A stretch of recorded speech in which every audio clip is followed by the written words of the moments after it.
Hello, everybody, and welcome to another edition of Ignition Community Live. Today is going to be a really exciting one. Today is episode 25, which we're calling Expanding the Exchange. We're going to be your hosts today. My name is Travis Cox. I'm the co-director of sales engineering here for Inductive Automation.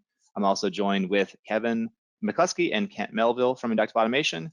Why don't you guys introduce yourselves? Kevin, let's go ahead and start with you. Sure thing. So as you can see, my name is Kevin McCluskey. I'm the other co-director of sales engineering here at Inductive Automation, and both Travis and I run the sales engineering department. And we both work a lot in Ignition. So I've worked with hundreds of customers over the years. I've been with the company a little bit over a decade, and seen it from the very early days of Ignition and even pre-Ignition until now. So it's good to be here with everybody. Perfect. Thank you, Kevin. Kent? Yeah, hey everybody, Kent Melville here, Sales Engineering Manager at Inductive Automation. Mostly my job is to keep track of Travis and Kevin, and yeah, I get to meet with customers all over the world, just like them, help out with architecture discussions and best practice discussions, and mostly just talk to people about cool stuff they're trying to do and help them do it. So yeah, that's me. Awesome. Well, thank you guys. We are also joined here with three very special guests today from our Ignition community, Matthias, Yen, and Arnaud. They're here to talk about resources that they developed and shared through the Ignition Exchange. So can you guys briefly introduce yourselves? Matthias, we'll start with you. Sure, thank you, Travis. I'm very happy to be here today. And yeah, as you can see, my name is Matthias Bjørlund Poulsen. I'm the co-founder and CTO of Inuda. Inuda is a virtual organization based in Sweden, but we are spread across Europe and also a tiny bit of South America, actually. We've been around for around 4 years now, and currently we are a team of 10 people. And we are only doing Ignition stuff, so yeah. Well, thank you very much, and thanks for being here. How about you, Yen? Yeah, so thanks a lot, Travis. Yeah, so my name is Yen Lee. I'm the North American Product Manager for IFM Effector for our network and control systems. If you are not familiar with IFM, we're a sensor and controls manufacturer. I've been with the company for over 20 years now, with a lot of experience with PLC, integration, and now a lot of with the whole entire IoT concept and stuff. Perfect, thank you, Yen. Thanks for being here. And lastly here, Arnaud. Thank you, Travis.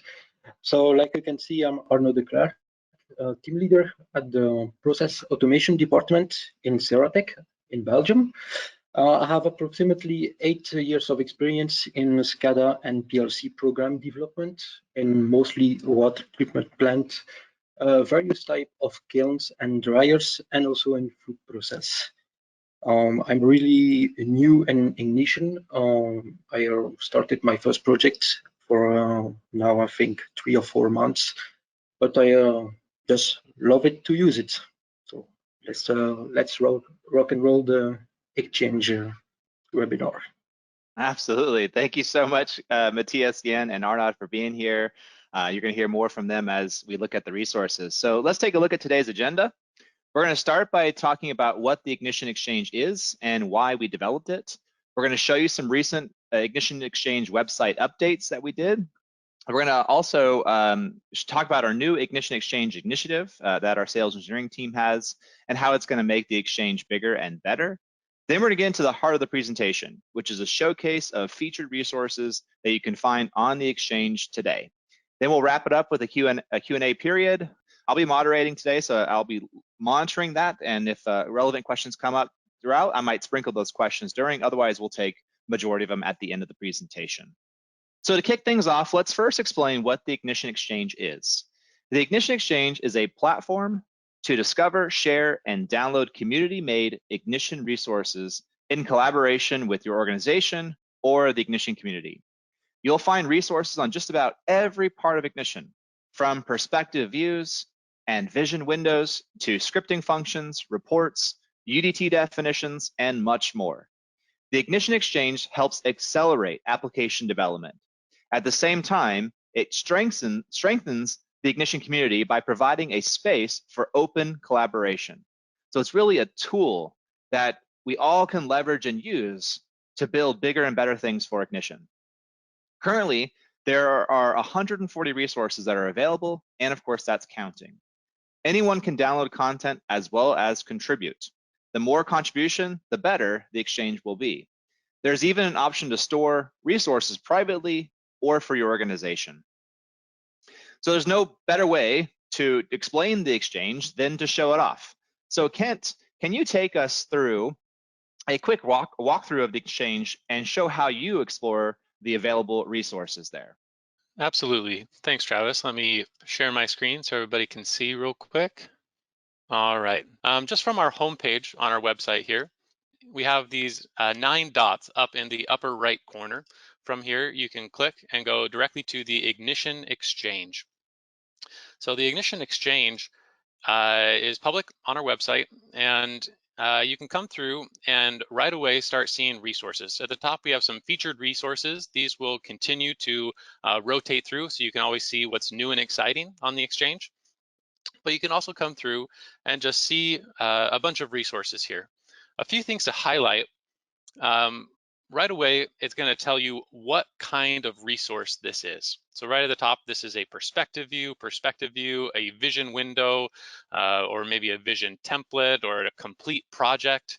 And so as you're scrolling through these resources, you can see what the scope is, what type this is. And also you can see how hard it is to implement within your project. And so if it's beginner, it's pretty much plug and play. You can just import it and start using it right away.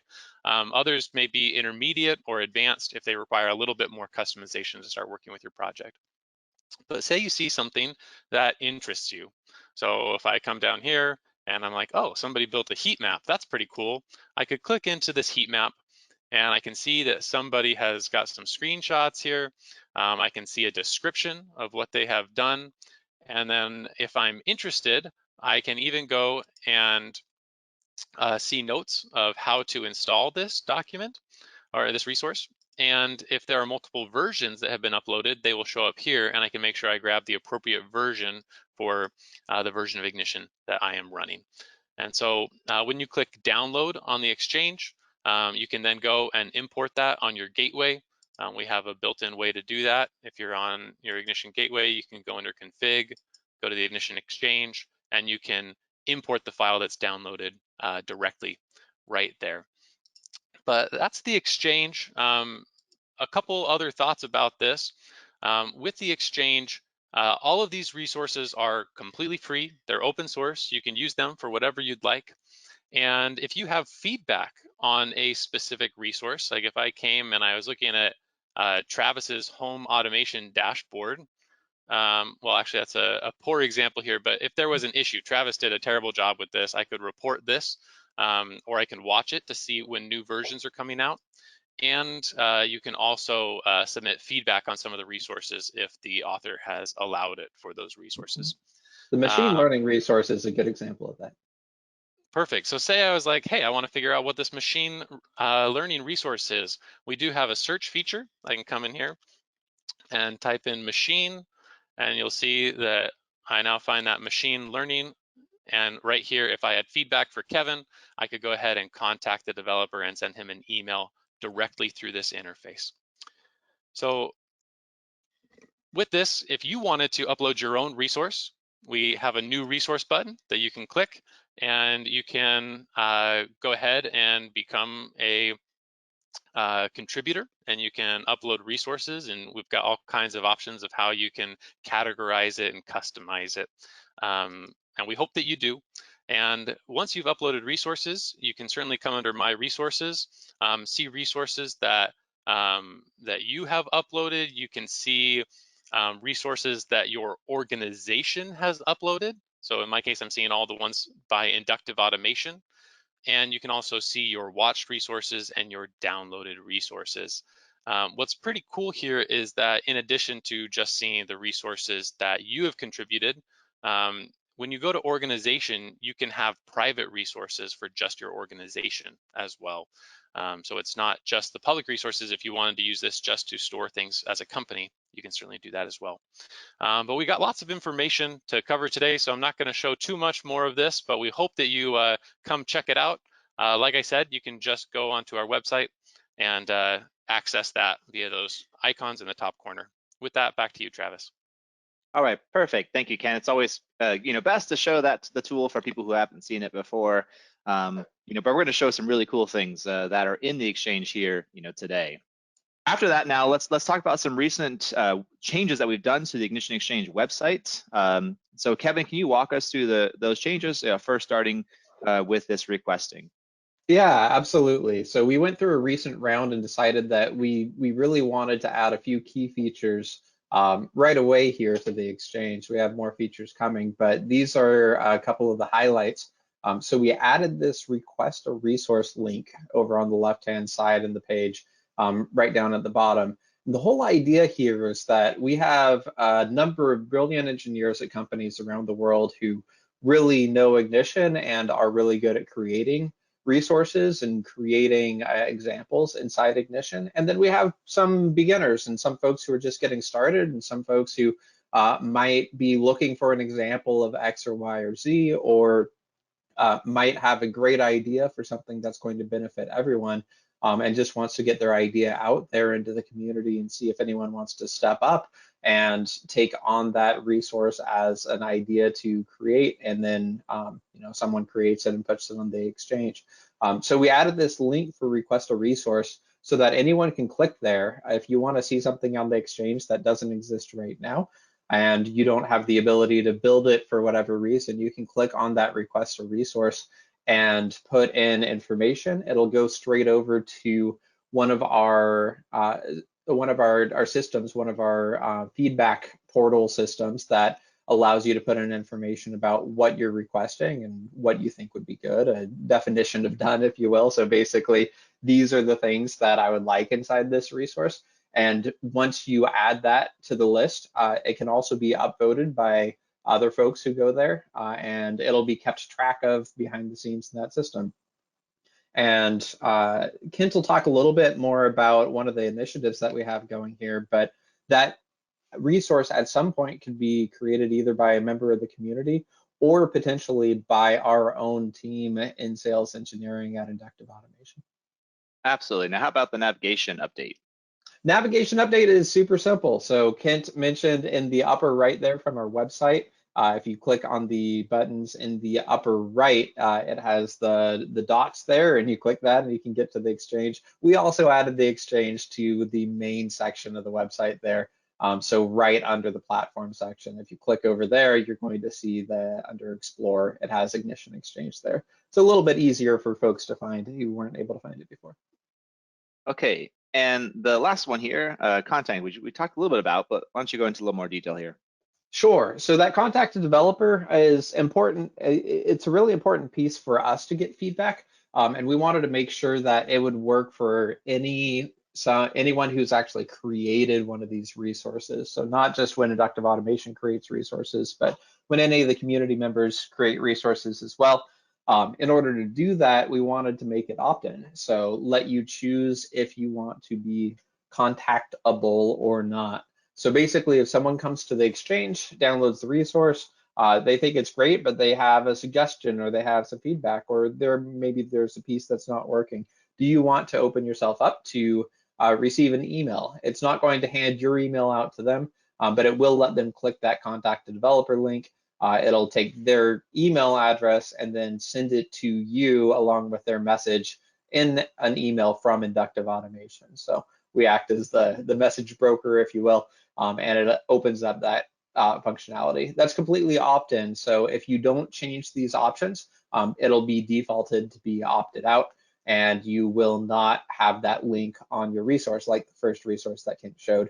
If you want to open that up and if you want to let folks contact you, just toggle either one of these little toggle boxes, and that will take care of it for you.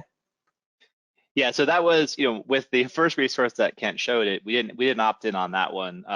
So wasn't that somebody was joking there that, Kevin, your resource requires that machine learning, a lot of feedback on it, huh? Because of the contact being on there. All right. Yeah, that's right. I I toggled that on. We just got it added, so I haven't actually received any feedback yet, but that's a recent addition to the Exchange, so I definitely expect to start getting some flowing in. Absolutely. And we want that. We definitely want that feedback. Yeah. At least if we built it, of course, I'm sure if you build one out there, you're going to want that feedback as well. All right, so Kevin alluded to the Exchange initiative that we have in sales engineering. Kent, why don't you go ahead and talk a little bit more about that and how Inductive Automation is playing our part in the community here? Sure. We see the Ignition Exchange as a really important tool, but it's definitely limited by, how many people actually contribute resources. And so rather than just waiting for our community to upload a bunch of awesome resources to make this exchange exciting, we at Inductive Automation are very committed to uploading resources to the exchange. And we thought, who within Inductive Automation is best suited to upload to that exchange? Well, sales engineering is a good fit.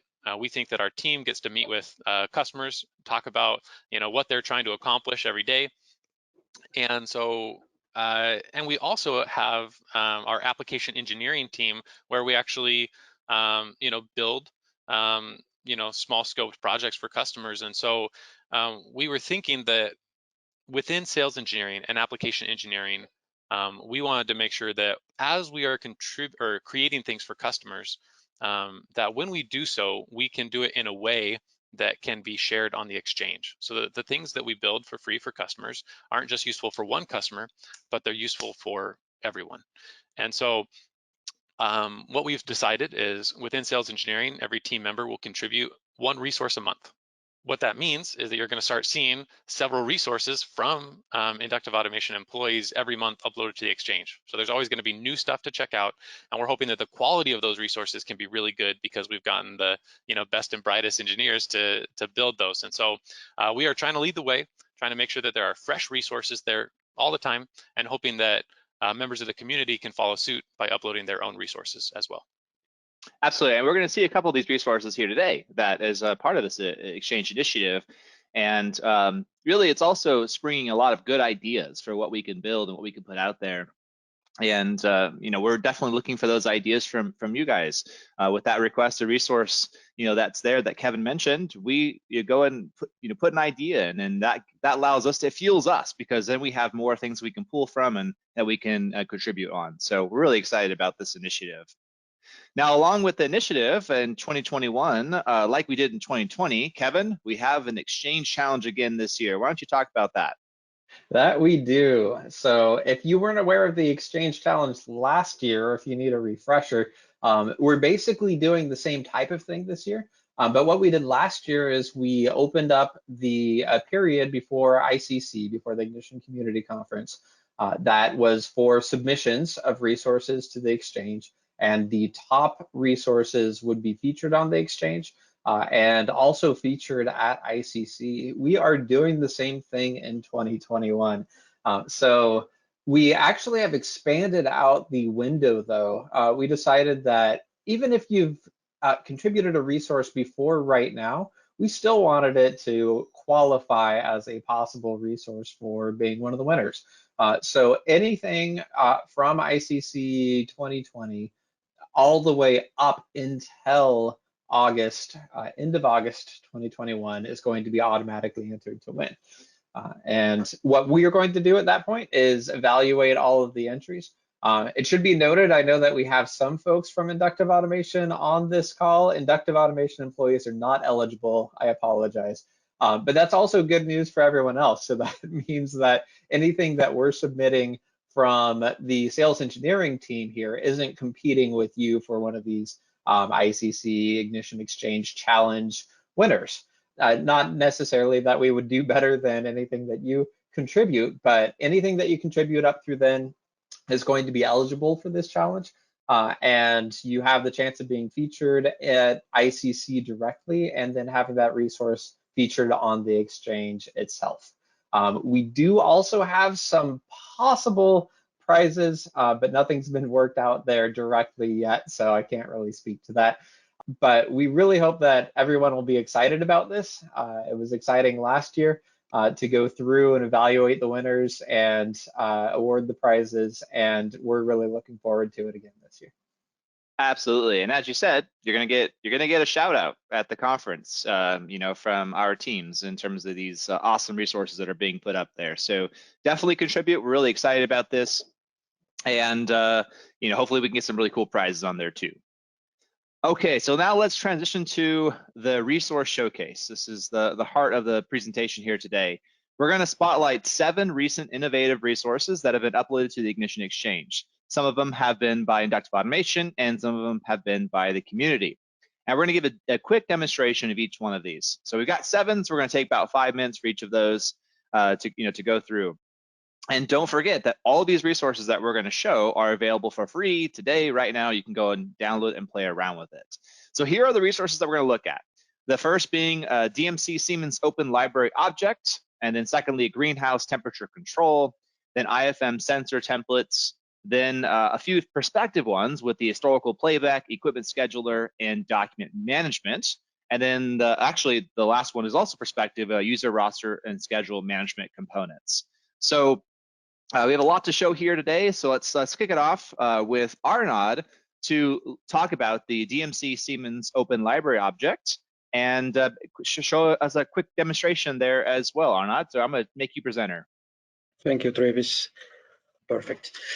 So let's start it with a little bit of a story of the library. So the library is actually one made by DMC. But we are using this library with a friend to make some projects in a fast way. And after a few weeks, we decided to search for a new HMI SCADA system, but still based on the same PLC function. So Ignition came as first choice, and the start of the development on Ignition was decided. And after a few days, the first release was made on the Ignition platform, Exchange platform, sorry. And we are now busy with the 4th release with some new feature. So I will show you how to download the actual first library, so the DMC one, to create your own project into the Siemens packet, and then show you how to create tags and how it's easy to create some view and link and how the tag is functioning and configurable. So to download the library, you can just Google it, Siemens Open Library, and you get the first link on the page of the library. You can download the latest version. So that's the part where DMC is involving, not me, but you know how to do it. It's also, the link is also in the Exchange description of the DMC Siemens Open Library. I have started with a fresh install of Ignition, and you can see I have a Siemens PLC connected of the new generation, so 1500. You can see it's connected. I will show you my DIA portal. Little bit of time to refresh it. So you can see I have a DB with multiple devices. Today I will concentrate it on the motor control device. So you can see we are busy with DB1 and with the start byte of 698. So this is very important for the configuration inside Ignition. Now I will show you inside Ignition how to create some tags. So you can see I have already, for the demo purpose, create an overview. So it's just a main screen, and I have also already import the DMC resource stuff of the Ignition. So it directly take it from the Ignition from the Exchange platform. There's nothing coming from my test server at home. So you can create easily a tag by searching the one that you need. So here I will take the HMI motor control. The library is working with one data type for the control and one data type for the error. You can see that it's easily recognizable by the start of the name. So we'll take the motor control, the HMI. I will give a name. So let's take motor 1. And then you have 3 parameters. So you have the DB number, the device name, which is actually the name that you gave it to the device connection inside the ignition gateway, and the start point. So I will give it the needed info and then just apply. So you see that the tag is created.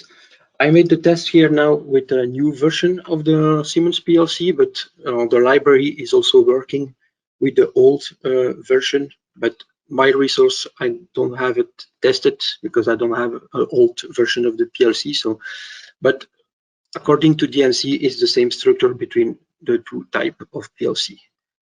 And I will show the feature that finished to convince my friend to use it ignition, and I think it's really cool. You just take the tag, drag and drop, and then you can check.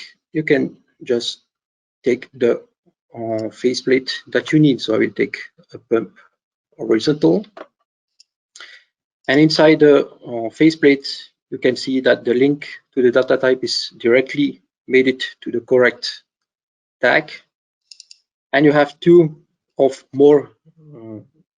It's according to the faceplate that you are using. Here's 2 strings. So you have a tag name that will appear on the top of the pop-up that you will see this in a few seconds, and also the description of the motor. So we take motor 1, and I will put motor 1 reversing control. So, okay, I will save it. And then you can see I will take my runtime, just update it. And then you have it. Your faceplate with the pop-up directly linked. You can change modes, and you can also start stop in manual. So that's all explained into the manuals that you have with the download of the library. So that's it for my demonstration. So I spoke earlier about that we are busy with the 4 release. So there are 2 major features in the pipeline for the moment. For the 4th release, we hope to get the UPC UA server on board the PLC compatible. So to unlock the use of the optimized DB inside Siemens PLC.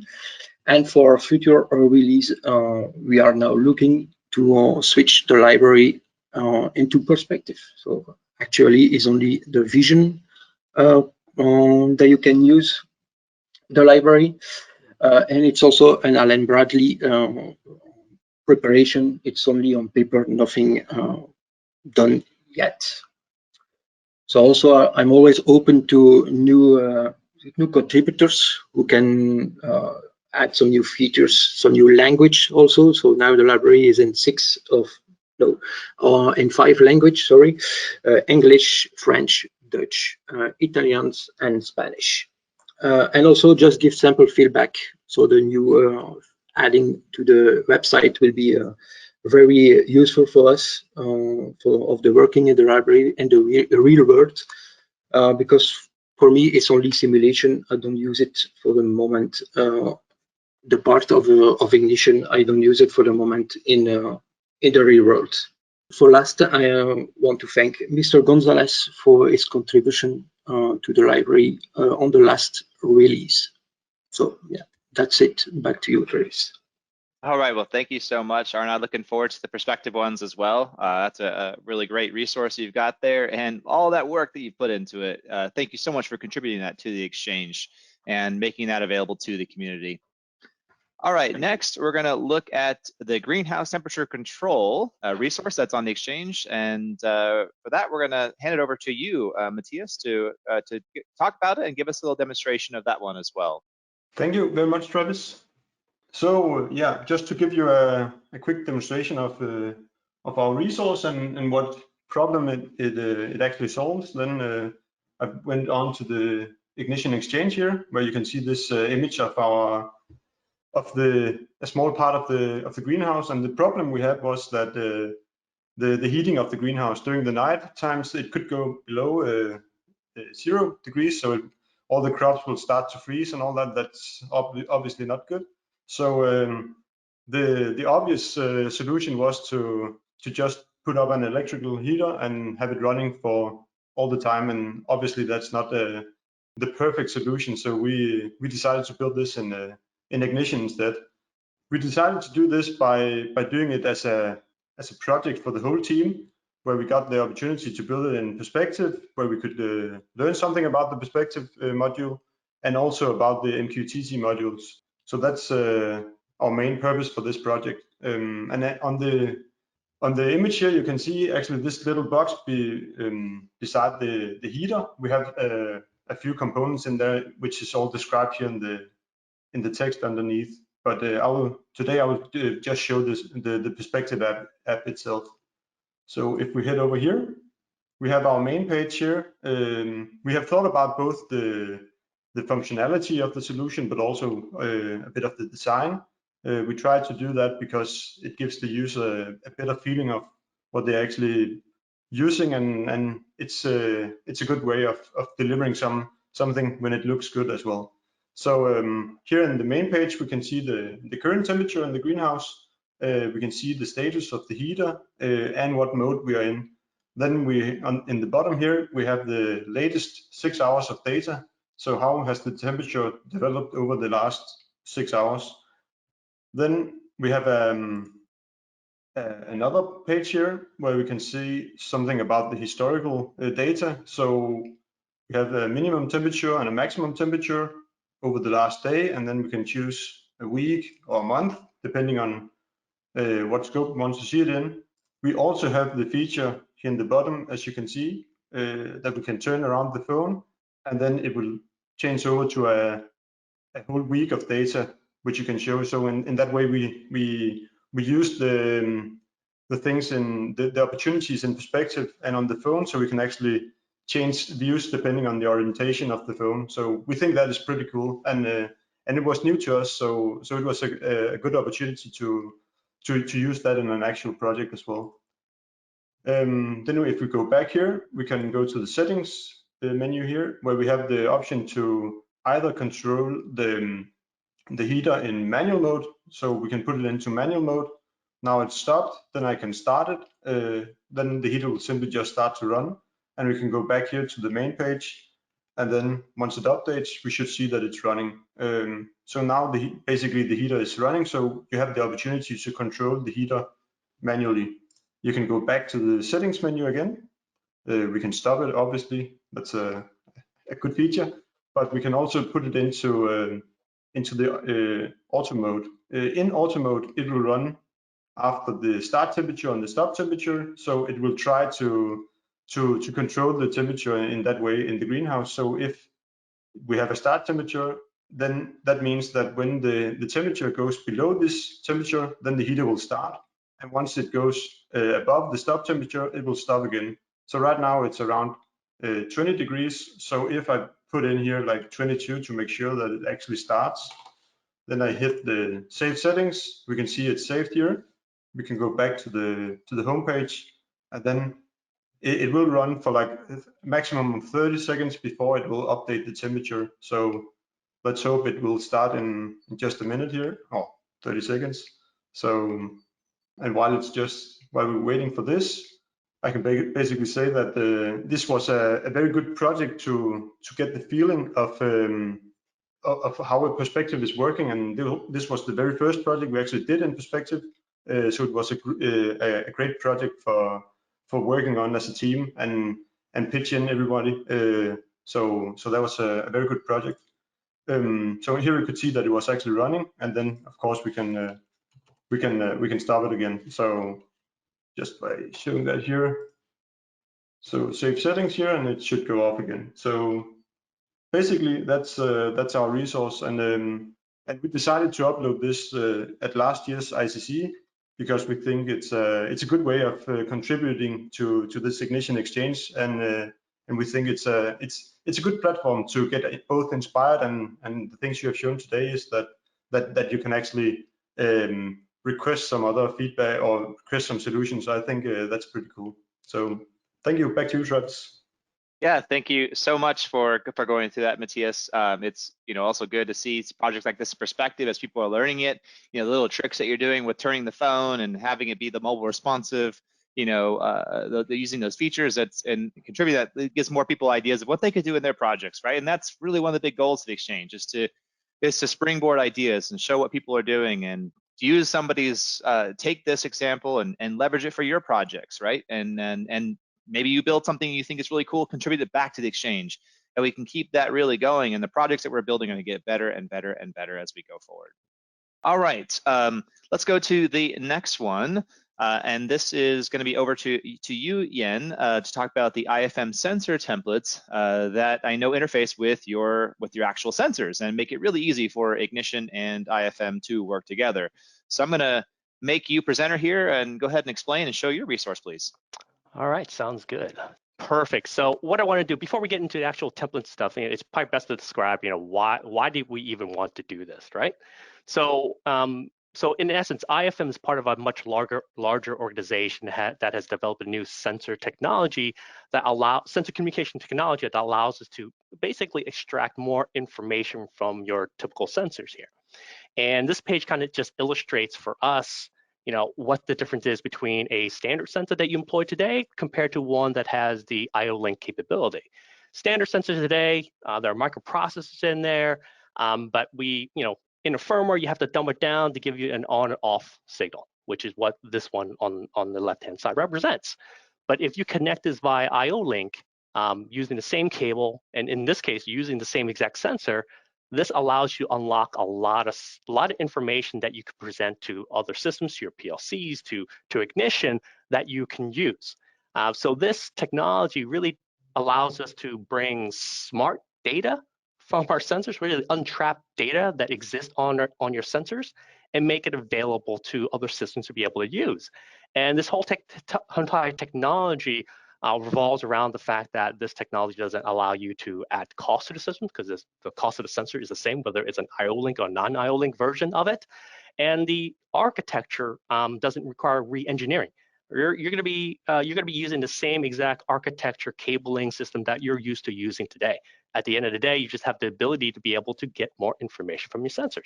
So that's part of the reason, number one reason why we decided to partner up with our friends at Ignition to develop some templates. We want to be able to talk to these other systems like Ignition very easily because we have a lot more wealth of data to be able to provide.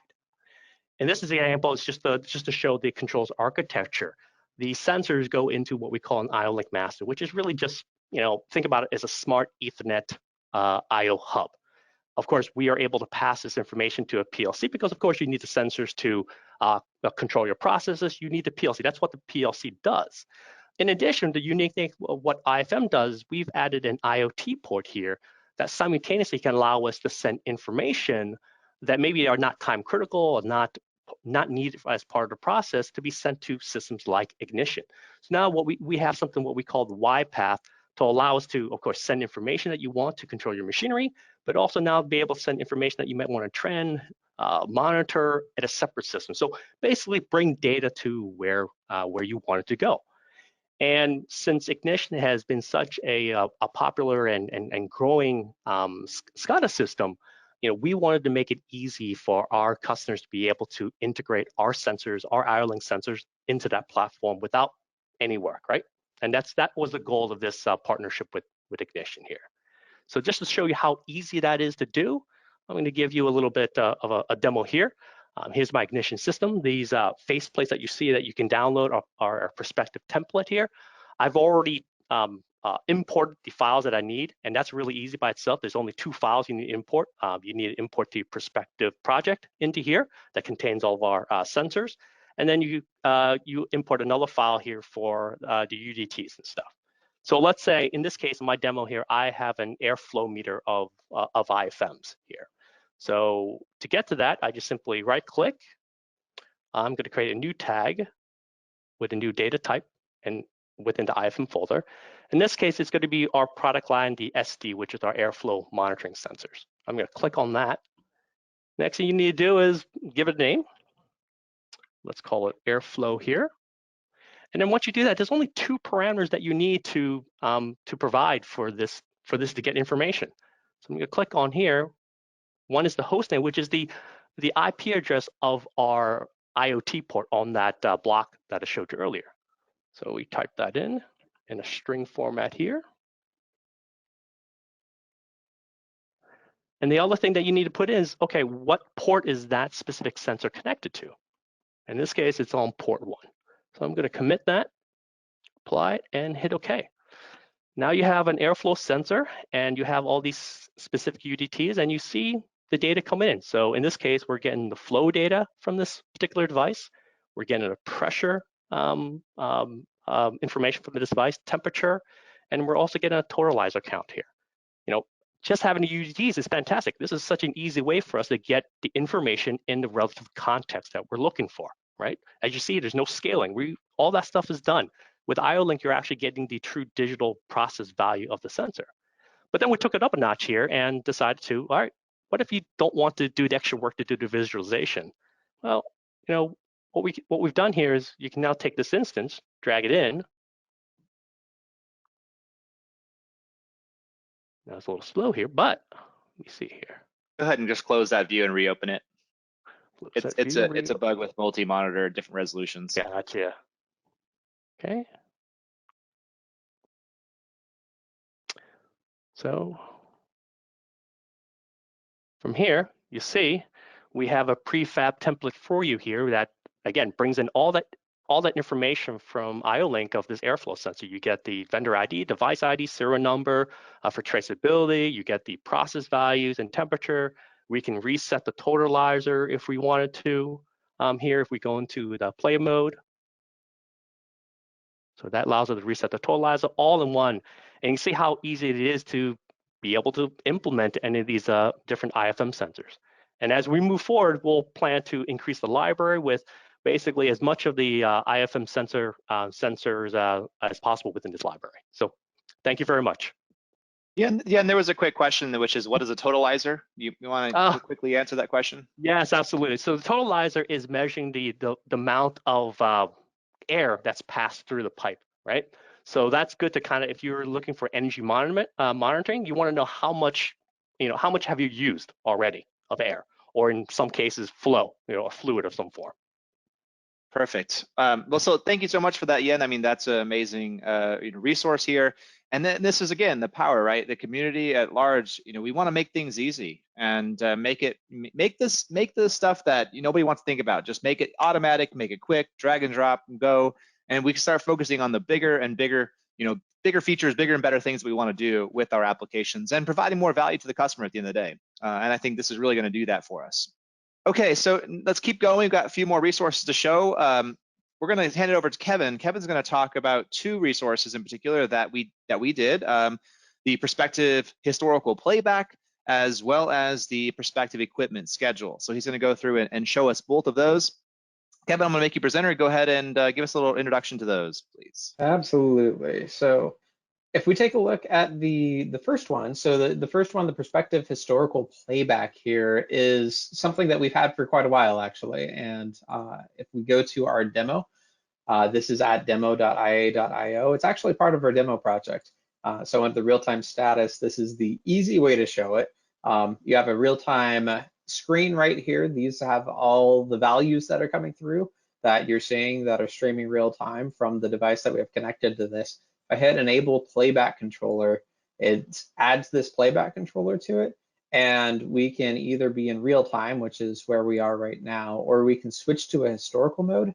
And you'll notice, if you're observant right here, that all of these have just switched now. And we're taking a look at the past hour. You can take a look over the past minute, past day. You can change the design of how this looks if you wanted to. And right here, I've seeked back in time to, let's say, about 4 o'clock here, 1600, hit the play button, and I can watch what these values were at that time as they're changing. These graphs are also tied to that as well. and then this ticks up over the time period that I've selected here. And you can see as I drag it all updates as well. So basically now I'm looking back about 8 minutes ago or 6 minutes ago, this is how things looked. So really useful if you're trying to trace back what happened in the past. This component, this exchange resource, this is basically a perspective view that you can use as an embedded view inside any of your projects. And I'll show you basically how it works. Over here, when you import it from the exchange, you'll get this playback controller. It's all completely self-contained. You don't have a variety of resources. It's this one resource. And inside here, you choose how you want to configure it. So it will be by default pointed at these example tags. So these example tags don't actually exist. But if I see these tags down here, example 1, example 2, example 3, then I have some values coming out of it, which are null values. If I tie this over to some points here, so for example, ramp 0, I can take that path, put it right in here, and then maybe I want to do ramp 1 for the second one, and I want to do ramp 2 for the third one. And you can see with those, I'm now getting values through for each one of these. And these values are driven by this playback controller. I can easily just bind these values. So if I use this on another view and I'm showing ramp 0, for example, on a screen, let me just drag it out here and do an LED display in ramp 1 and ramp 2, then I can do the bindings here that connect it directly to that historical playback controller. If I drop this on the screen right here, then it's going to allow me basically to see inside my parameters what I just set up there with the tags. I have the values coming back for each, and I can bind these values to that playback controller. And then, so instead of being directly bound to ramp 0, I can bind it directly to that playback controller's ramp 0 property there that's coming back. And now that is historically playing back. For the sake of time, I won't bind all 3, but you get the basic idea. So now this is a live screen. Every point on it, which is just 1 point, is tied to this. And if I go back in time, that adjusts. If you have everything on your screen, like you have here, you just bind all of these points to that controller, and it'll automatically play back. There's a couple of other properties inside this controller that you don't have to care about any of these. We try to make it as easy and simple and basically drag and drop as possible. But if you did want to play with some of the other parameters, there's a filter param that allows you to change the rendering. You can tie that to filter style for different things. There's basically some controls that you can do of this outside of that. So I can control whether or not it's playing, whether it's in historical mode or not. Each of the buttons that I can press here, I also have some controls. So you can control this with scripting, for example, or from buttons outside of it. There's the option to either show the mode switch or not. So if you always want to keep it in historical and you don't want to show them that menu item, you can do that. And then there is inside the component itself, well, it'll always tell you what the current time is if you want to bind that to something else outside. And inside the component itself, if you want to do a little bit of debugging to actually see what's happening behind the scenes, you can turn on this gateway logger, and it's going to give you in the gateway web pages what is happening there. It's going to tell you every time that it is requesting information back. And it has some automatic features like built-in caching that allow you to, it's not going to overwhelm the Ignition gateway basically with these requests. And you can see that I have a lot of cache hits so far from what I've just been doing there. If I get to a certain point and it's requested a whole block of information and I don't have any information for that time period, then it'll switch to cache misses and it'll fill in about 10 items or 10 rows per every time that it has a cache miss there. And this total time is in milliseconds. So it normally is super fast for actually executing this. But you can also take a look if you're pulling back 100 values and you're concerned a little bit about performance, you might want to change the rate, or you might want to just make sure that you're not really heavy on the system. This will give you the information you need for that. So that's the historical playback controller. The other one that I wanted to show, this everything we've shown so far is actually up on the Exchange, downloadable right now. This equipment schedule is either going to be up at the end of the meeting here, or it's going to be up shortly afterward. So we just found something inside it that we wanted to make an improvement with, but I wanted to show it anyway because it is really powerful. And if you've ever used Vision before and you've used the equipment scheduler component in Vision, you're going to be very familiar with this idea. So basically in Vision, there is a component that is in here that is specifically for doing that equipment scheduling, for taking a look and being able to set up machines and different times that they're running. You could think of it that way. It doesn't have to be machines, any of these labels can be changed, but that's the idea. Inside Perspective, what we wanted to do is provide something that would give you the same functionality. And so if you're already using it inside Vision, I'll toss the other couple of things that I have on the screen here. But if you're already using this inside Vision, you're going to be very familiar with what this actually looks like there. And so inside here, the data sets that you use are the same. The items are the same. So this is something that you can take the exact data sets that you have coming from the other component or from your existing Vision screens if you're switching over to Perspective from Vision, or if you're providing both interfaces, and this will add those things in. Those will be available. Right now, it doesn't have the little lead time at the beginning, but that will be added in a later version as well. And other than that, it matches almost exactly. So you can see different items, and these could easily be employees, or these could be whatever you want along the side. They're all driven by these different data sets. If I take a look at one of the data sets, for example, the scheduled events, these are each one of these event blocks, and these are easily database driven if you have this type of information inside the database: start date, end date, labels, borders, times, things like that. Those are the couple that I wanted to show. So Travis, back over to you. Okay, perfect. Thank you so much, Kevin, for showing those off. I want to go quickly here on these next two, so we can then wrap up today's ICL. But two that I want to show is a perspective document management one. This is a resource that I built there to basically, it's a simple way to store documents that we can upload to a SQL database and view them and download them and all of that. So pretty quick thing to be able to demonstrate here. So let me go out of this for a second. So here's the document management, pretty simple. You can go in there, you can add folders. So I can put like a documents folder inside there. I can navigate to that folder. I can upload things. So let's say I want to upload a logo, or I want to upload, maybe multiple things. I can select both of those PDFs, have those added, and ultimately we can come in here. We can change the names of these things here. We can change a folder. We can add tags to them. So if I want to go in here and say, tag 1, I can add tags. I can then go and search for those tags here. If we want to, like, want to look for the guides or tag 1. And ultimately, I could view that resource. We could view it right here. So there's the image on that one. If I look at this one and view, it's a PDF all within this, or I can actually open in another tab where I can see that document. And of course, we can go ahead and download that. So it gives the ability to kind of manage things in folders, upload files, add some more information, metadata to it. We can search for various files, and of course, we can download them there pretty easily. So that's that one. Just is a nice resource that allows us to do that. So now we're going to turn it over to Kent, so he can talk about his the user roster and schedule management components. I'm going to go ahead and make you presenter, Kent. Great.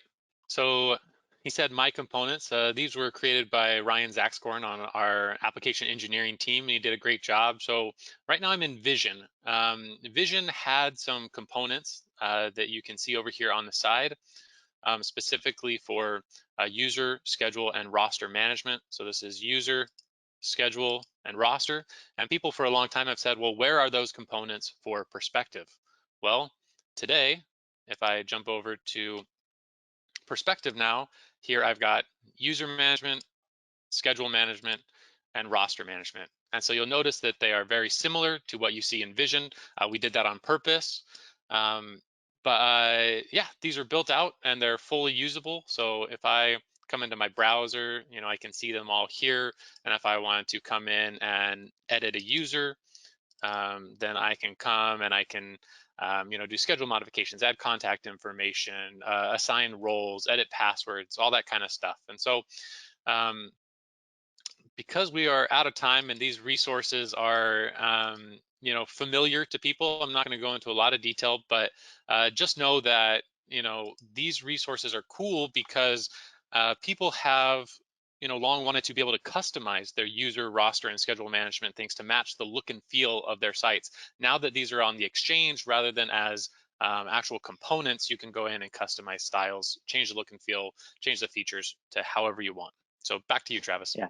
Absolutely, and we are also not going to be building these components in perspective for security reasons. The APIs exist to be able to modify all this data, so this is a great tool that shows how this can all be possible and to customize, like you're saying, Ken. So that's great. Thanks for that, and good job to Ryan on the team in building those. So there are, in addition to what we showed, there are a lot of other resources on the Exchange that are fun. You can take a look at like table column editor, diagnostic information, a web dev endpoint, Modbus tag import tool, a Vision Power table with user preferences. These are all things that our team is contributing in part of our Ignition Exchange challenge. And as we said before, we'll be adding new resources every month, and we hope that you can check them out. And we hope that you all can contribute to the Exchange as well. But Kent, if somebody wants to get started or they want to get involved, contribute, what's that process look like? So first, you got to just go check out the Exchange, see what's there, download some resources, play with them, start using them. When you kind of get familiar with that Exchange, we hope that you then find the value in it and that you want to contribute to that. And that could be that you are submitting suggestions to module authors, or it could be you're uploading and contributing your own resources. And those resources can grow over time. As we showed before, there are versions, so you don't need to feel like it has to be perfect necessarily before you upload it. It can keep growing over time with feedback. And so we hope you become a contributor. We hope you want to reach out and be part of that community. And if nothing else, we hope that you submit requests. Our team, we're hoping to upload resources every month. We're going to rapidly run out of ideas of things to build here. We're counting on you to submit requests. Tell us what you'd like to see. And with that, you can get involved. There was a quick question here, Kent, on that, which is, does Inductive Automation review and give a stamp of approval on any of the public resources that are there, and or if it's private as well? What does that process look like, Kent? So for private resources that aren't public, we do not review those. But for public resources, if they're going to be available for anybody to download, then yes, they do go through a review process. Now that is not an exhaustive, check to make sure that this resource is following all best practices and is a perfect resource, but we're certainly making sure that there's no security or making sure there's nothing vulgar in any of these or anything like that. So we certainly do a check, and we do provide feedback to resource contributors as far as ways they can make things better. But yeah, so there's a review process. We're making sure that these can be downloaded, but they are not necessarily from Inductive Automation. They still should be checked out by you before you put them in a production environment. We're not saying just download these and use them today, but certainly worth checking out. Perfect. Thank you so much. Okay, so everybody, the Exchange is really a powerful tool and really great, the contribution that's there and what we've been able to show off here today. But in 15 seconds from everybody, that's all the panelists. Any final thoughts about the Exchange and about today's Ignition Community Live? I'll start with you, Kevin and Kent. Oh, sure. Yeah. So I'll start off. I'm really excited about this initiative that we have going, and I am really excited to see what the community is contributing and is going to continue contributing, especially with the Exchange Challenge coming up and the prizes that could be won and the bragging rights that you can get from that, and also the fact that we have so many Premier integrators who are starting to contribute. It's part of becoming a Premier integrator at this point, and then a number of Premier integrators are just doing it in general. So I'm excited to see what's coming next, and I'm excited to share with you what we create next year too. Yeah, and just to echo that, I am excited about the Exchange as well. I see it as a fun place for us to put, valuable resources for production environments, but it's also a great place for us to just put fun resources. Like just this past week, I wanted to be able to control my Rokus that, run on my TVs. And so I built a little controller app in Ignition that I can control my Rokus. And so that'll be coming to the Exchange soon. So I just think it's a fun place for the community to share and collaborate. And yeah, I like it a lot. Or what was the toddler distractor? I think that's on the Exchange as well. It's Exactly, kind of a fun thing. Yes. So Arnaud, Matthias, and Yen, any final thoughts? Start with you, Arnaud. Yes, the Ignition Exchange is a great place to start a project, I would say. So for my first project, my customer was asking to, oh, can you do that, or can you do that, or can you do this in a better way? And instead of searching on Google on the forum, yeah, just go to the Exchange, and you have a good chance that it's already made, or maybe not a 100%, but a lot of work is already done. Perfect, thank you. How about you, Matthias? Yeah, I think the option about like making your organization library there, I think that's pretty cool, that you can actually have a place to store everything from multiple projects and be able to have a version control there. I think that's pretty cool. Awesome. And then lastly, Yen. Yeah, I love the whole initiative. I mean, we're becoming such a society that loves open source coding, and I think the Ignition site and the Exchange site here will just make everyone's life so much easier. Just having some of the basic tools to be able to implement things and get everything running, right? Because we're trying to be simpler, right, as quickly as possible. Try to do things in such a short timeline, and these tools will just only help in that and aid in that. Well said. All right. So I want to encourage everybody to, we are doing ICC 2021 this year. The theme of it is Evolve, and it'll be held virtually. Unfortunately, it's not going to be in person this year, but we're going to beef up our game from last year. We're going to be doing a lot more. We have the Exchange Challenge we talked about here. The Discover Gallery is on again, and the submissions are due by April 30th. So if you have a project and you want to get in that Discover Gallery, submit it very soon. So so that way you get a chance to be there and to be get eligible to win a Firebrand award on that. I also want to point out that the Build-a-thon is back and bigger and better than ever this year.